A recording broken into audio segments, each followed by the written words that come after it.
Hello students, welcome to the 10th video of this chapter, How do organisms reproduce। इस video में हम लोग बात करने वाले हैं फीमेल रिप्रोडक्टिव सिस्टम की। इसके पिछले वीडियो में हम लोगों ने मेल रिप्रोडक्टिव सिस्टम इसकी बात कर ली थी और ये दो अलग अलग वीडियोस में इसलिए है बिकॉज हम लोगों को वो सिस्टम को बहुत डिटेल में पढ़ना था और इस सिस्टम को भी हम लोग को बहुत डिटेल में पढ़ना है।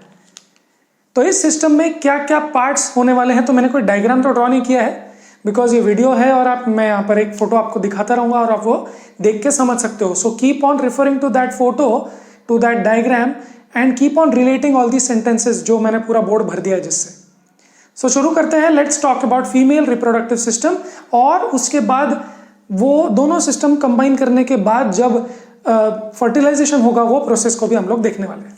तो हम पूरा डिटेल में ये चीज ये वीडियो में देखने वाले हैं। आ जाओ। सो फीमेल रिप्रोडक्टिव सिस्टम में आपको पहले समझना है कि फीमेल रिप्रोडक्टिव सिस्टम में क्या क्या चीजें हैं। तो पार्ट्स आपको दिखाई दे रहे हैं। तो पहली बात तो female germ cell, female reproductive system का मतलब फीमेल जर्म सेल्स या फिर एग्स वहां पर बनने चाहिए। तो जैसे मेल्स में था कि भाई यहां पर मेल रिप्रोडक्टिव गैमेट्स यहां पर बनते हैं और बाकी जो होता है वो सब ट्रांसपोर्टेशन के लिए काम आता है। सिमिलरली फीमेल में जो गैमेट्स होंगे वो बनेंगे एक सिस्टम में और वो गैमेट्स को ट्रांसपोर्ट कराने के लिए एक सिस्टम पूरा होगा। बट यहां पर सिर्फ इतना ही नहीं होगा। मेल्स में तो देखो कैसा है कि इवन फ्लावर का भी आप याद करो तो फ्लावर में भी पोलन ग्रेन्स जो होते हैं उसमें होते हैं मेल गैमेट्स, वो ट्रांसपोर्ट एक बार हो जाते हैं female part of the flower में, तो वहां पर सब कुछ ग्रोइंग चालू होता है इन दी ओवरी या in the female reproductive part. यहां पर भी आपको समझना है कि फीमेल रिप्रोडक्टिव सिस्टम में सिर्फ मेल गैमेट रिसीव करने के लिए नहीं, तो उसके बाद फर्टिलाइजेशन करने का और उसके बाद पूरे एक इंडिविजुअल को ग्रो करने का पूरा सिस्टम वहां पर रेडी होना चाहिए। तो just keep this in mind and take these things as per this thought. Female germ cells और eggs are made in the ovaries. तो आपको दिख रहा है ओवरीज जो बेसिकली टेस्टिस जैसा ही उनका शेप दिख रहा है, थोड़ा सा वो ग्लोबुलर ऐसा दिख रहा है, एल्वियोलाई जैसा कुछ तो आपको दिख रहा है। तो वो ओवरीज दो होते हैं, pair of ovaries, one on both sides of the backbone. तो सिमेट्रिकली वो होते हैं, ठीक है, on the anterior side, on the सामने वाला side, not the posterior side. तो यहां पर होते हैं और वो दो ओवरीज होते हैं which are also responsible also for secretion of estrogen and progesterone. तो ये सेक्स हॉर्मोन्स हैं फीमेल्स में, ये भी वो रिलीज करते हैं female ovaries.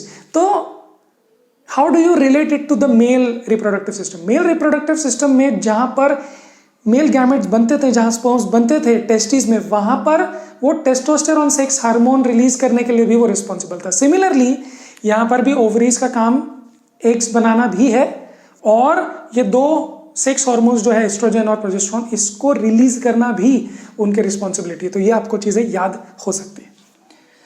Now very interesting part is this कि आपको जैसे कुछ चीजें तो पता होगी, अगर आप लड़की हैं तो आपको डेफिनेटली पता होगी, और अगर आपके घर में भी या फिर आपने कुछ पढ़ा भी है तो भी आपको पता होगा कि फीमेल्स और girls release one egg every month, जो कि हम देखने वाले हैं। बट ये एग्स वहां पर बनते नहीं है उस टाइम पे, ये एट बर्थ, जब वो लड़की है एट बर्थ, ये सारे प्री मेच्योर एग्स उसके बॉडी में ऑलरेडी होते हैं। वो कितने होते हैं?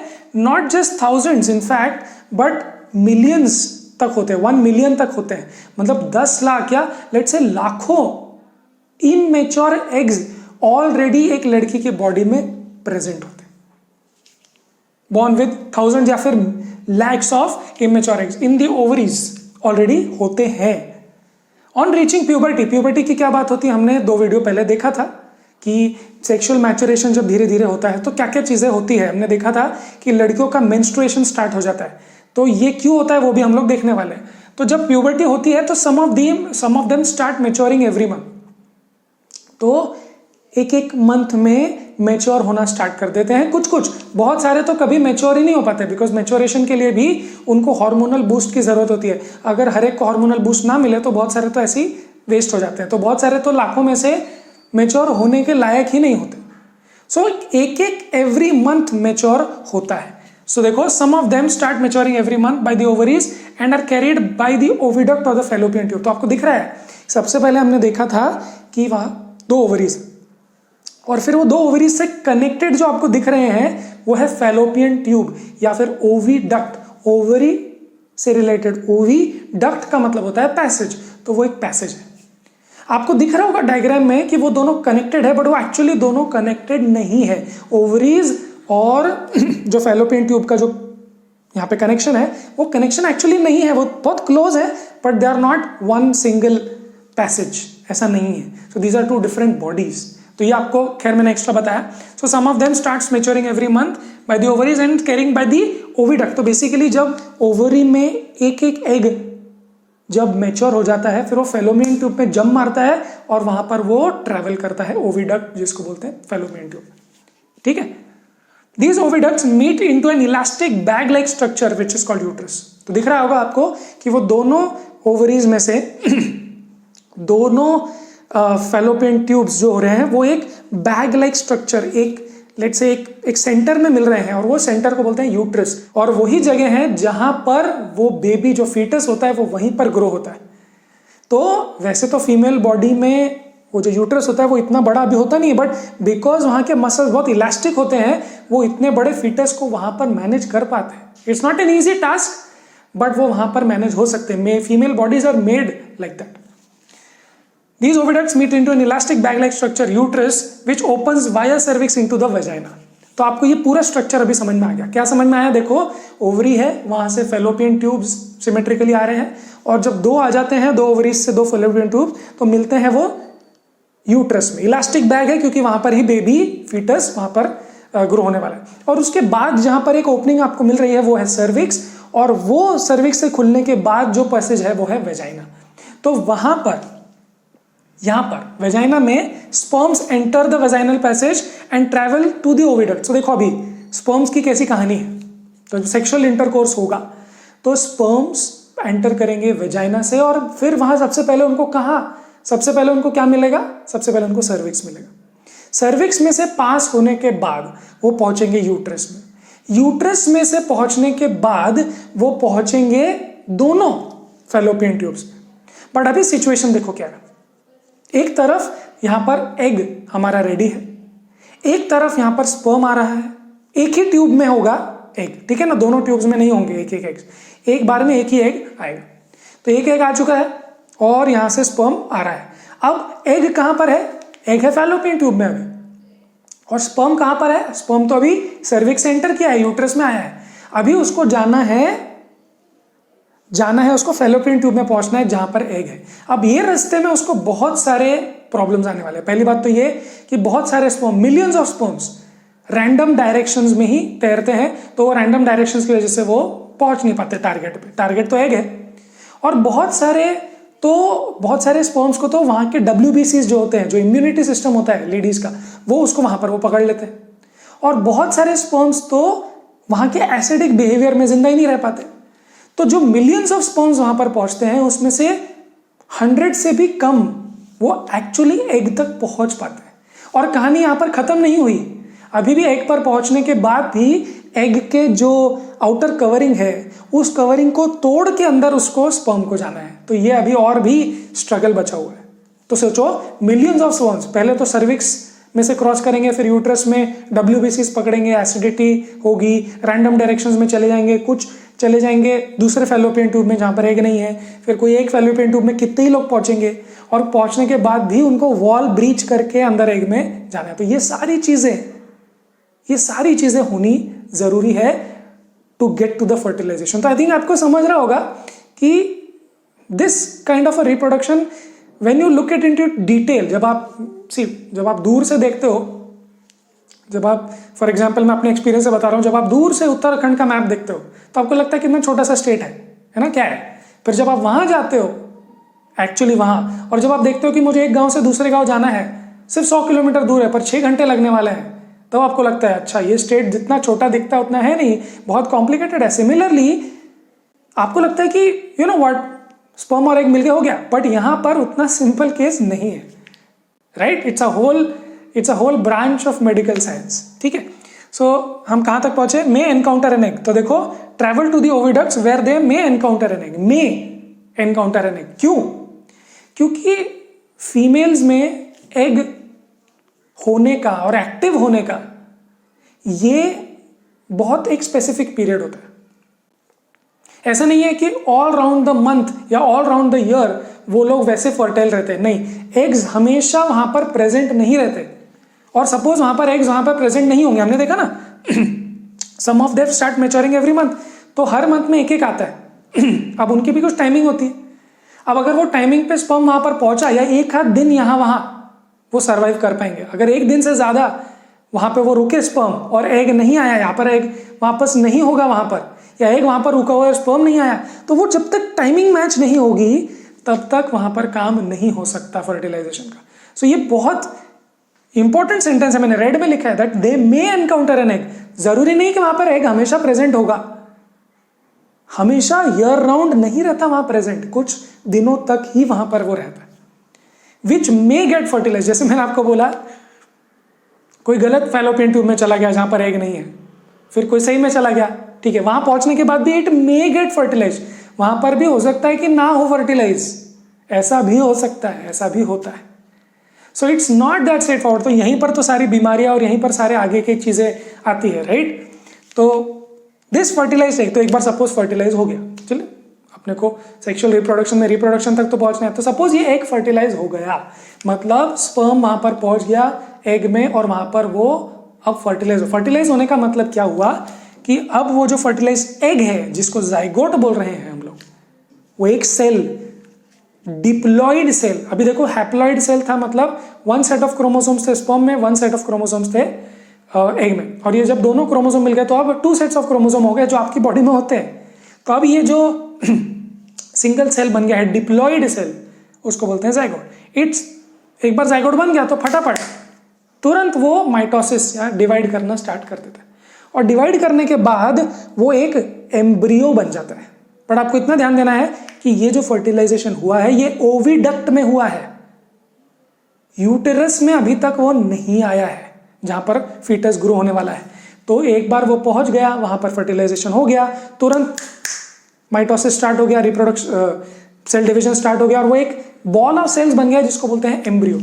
Now while it is dividing it is also travelling to the uterus down, सब आपके पास डायग्राम दिख रहा है आपको, it is also travelling downwards towards the uterus जहां पर इलास्टिक बैग है, ठीक है।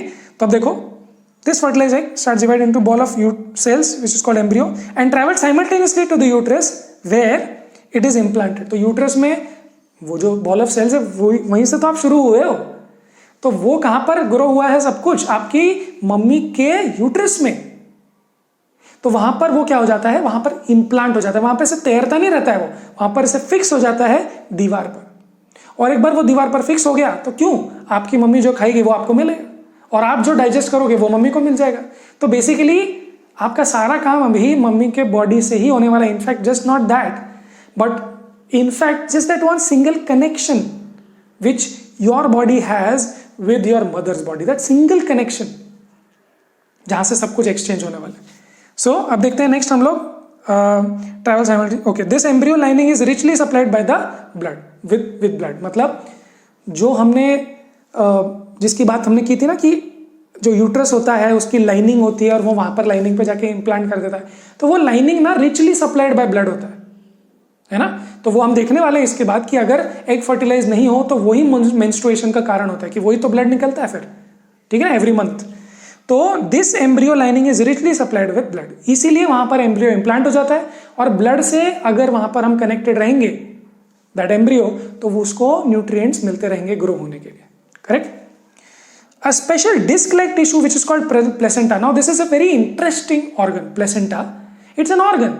जो organ सिर्फ, it's an organ, जो organ सिर्फ ये 9 months के केस में ही प्रेजेंट होता है, ठीक है ना। जैसे नाक है हमेशा है, हार्ट है हमेशा है ना, लंग्स है हमेशा है, ब्रेन हमेशा है, पर ये जो प्लेसेंटा है ये सिर्फ प्रेगनेंसी के टाइम पे ही मदर्स बॉडी में होता है। अब ये क्या है placenta? It's a disc like structure, it's a disc like organ जो अटैच्ड होता है मदर्स बॉडी में, और उससे कॉर्ड निकलता है जो अटैच्ड होता है फीटस में। फीटस मतलब जो छोटा बच्चा होता है जो वूम में होता है वो।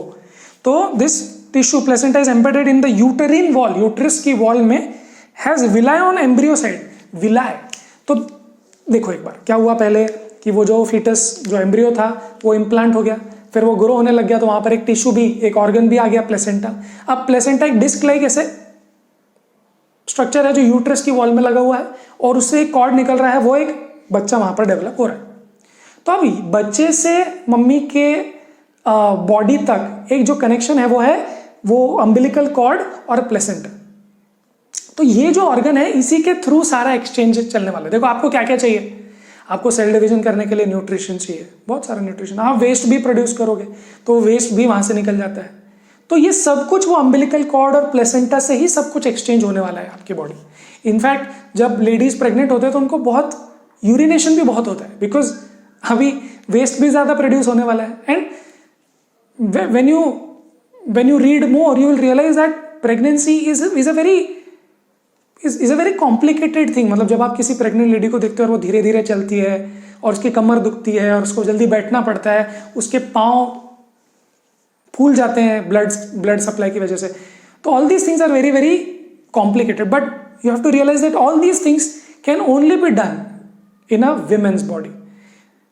A woman's body is made in such a way, not just the uterus but also the pelvic bone structure वैसे वाइड होता है, और वो सब पूरा जो फीमेल बॉडी है, जो हॉर्मोन्स है, वो सब फीमेल बॉडी में ही हो सकते हैं।